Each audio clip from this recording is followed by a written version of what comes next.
Hey everybody, it's Dr. Joe Borio with this week's Thought Flash. Got some great books that I'm reading.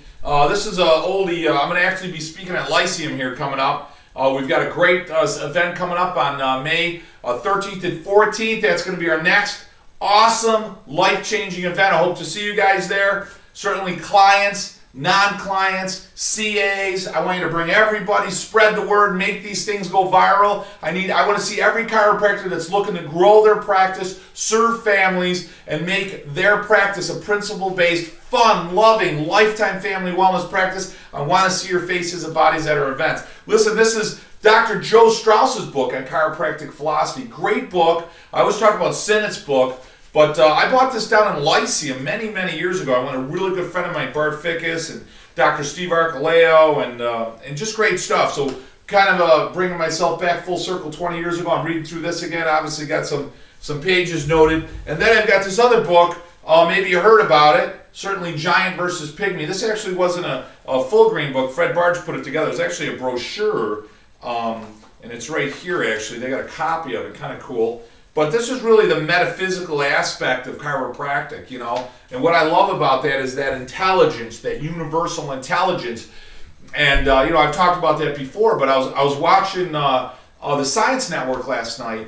And, I know, I'm an exciting guy, right, watching the Science Network. And they had these physicists on and mathematicians, and they were trying to explain the universe, and they were trying to explain what matter was. And they were talking about string theory and that how everything is made of little particles, which are really essentially energy, but the particles, rather than staying perfectly in space, actually kind of float around and move like little strings. So just amazing stuff. You know, when I watch these guys, I almost laugh. I mean, I love their why and their wonder, and I love their quest to know the truth.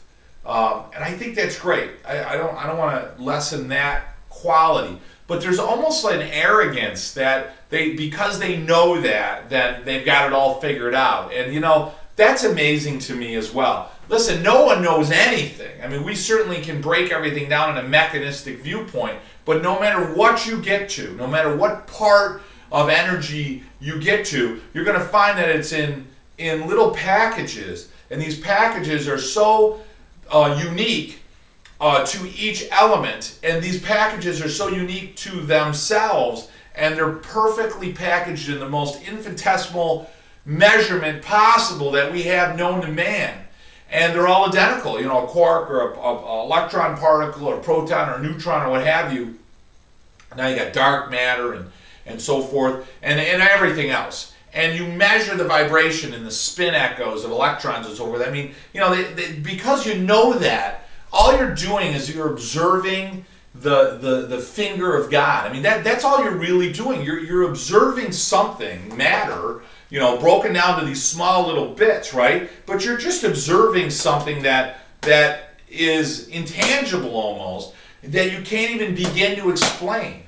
And, you know, I was talking to, you know, kids here not too long ago. They were talking about, oh, yeah, we got it all figured out, the Big Bang. You know, they teach them the Big Bang, which is great. But, you know, that's what I asked them, including myself, where did the Big Bang come from? There had to be something that was eternal that never existed. And when I talk to some physicists that I know and some other guys that I watch on television, ladies I watch on television, I realize that, you know, they're saying that the universe recycles. They're thinking that the Big Bang, what happens, they believe that the universe expands, and then it actually stops and contracts. And then it comes into another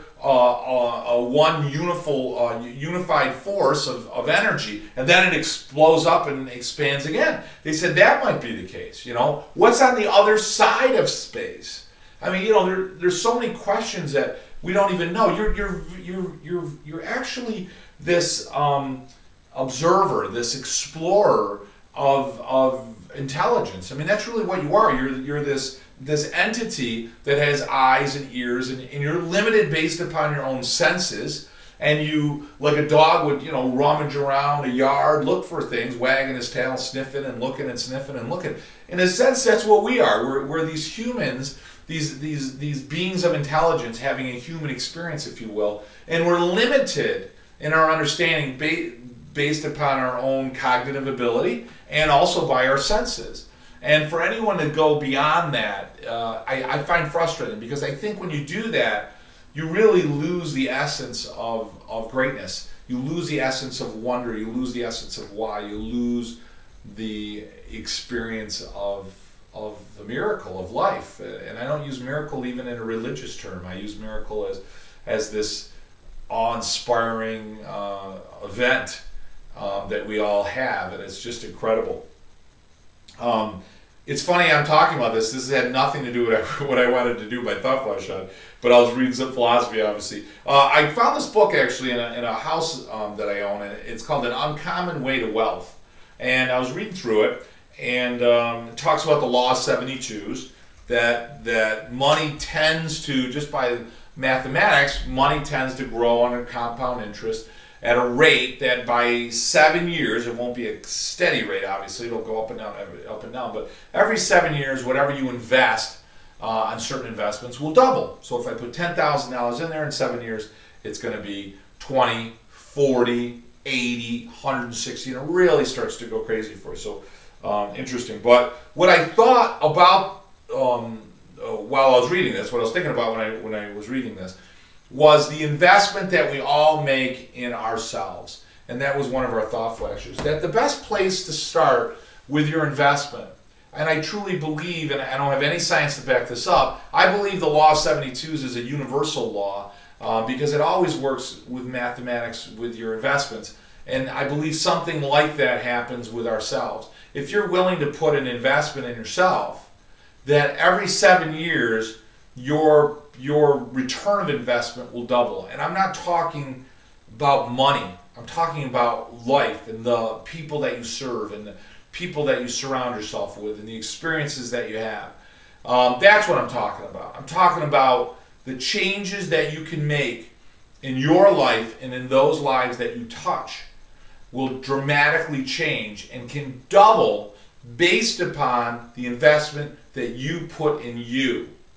And what I mean by that is, I was working with my kids today, and we were cleaning up a little bit, and I told my one son, Joey, I need you to help, help your dad and pick up some stuff. He goes, well, I didn't do that. I didn't do that. Vito did that, or Vito's friends did that, or somebody else did that.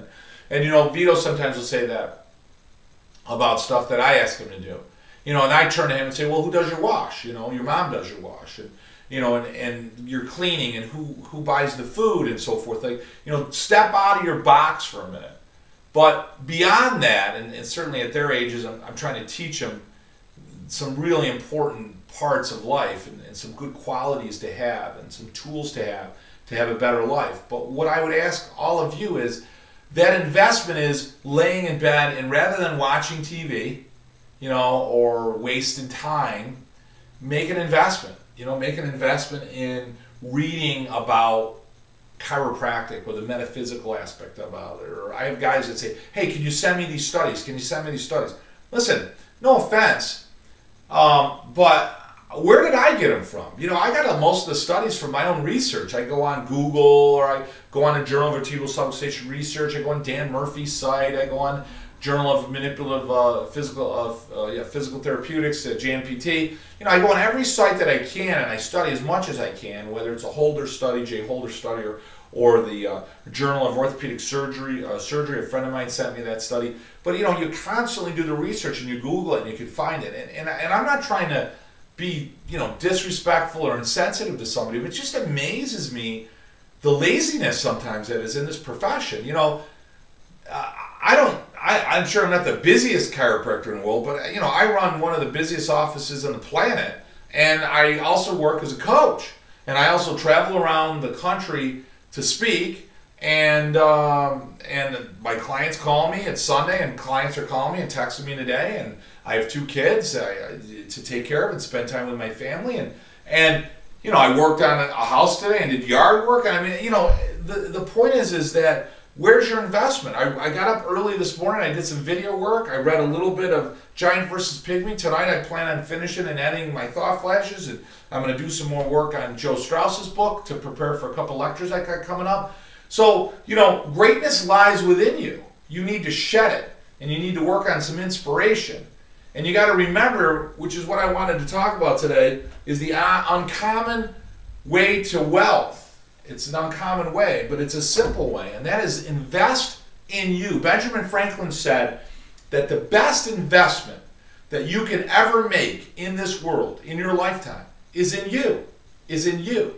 And I believe that every 7 years, what you put in will double. So if you've gone 7 years out and 7 years out and 7 years out and not a lot has happened, chances are you haven't put a lot in your tank.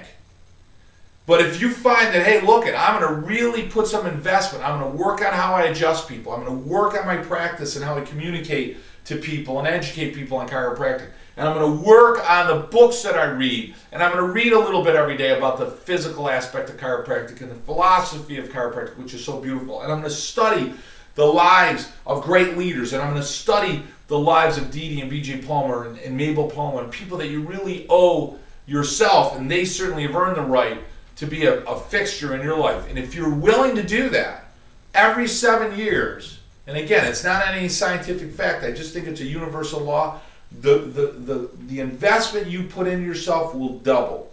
And that means the people that you serve and the wonderful vibration that you put out in the universe to change other people's lives will double.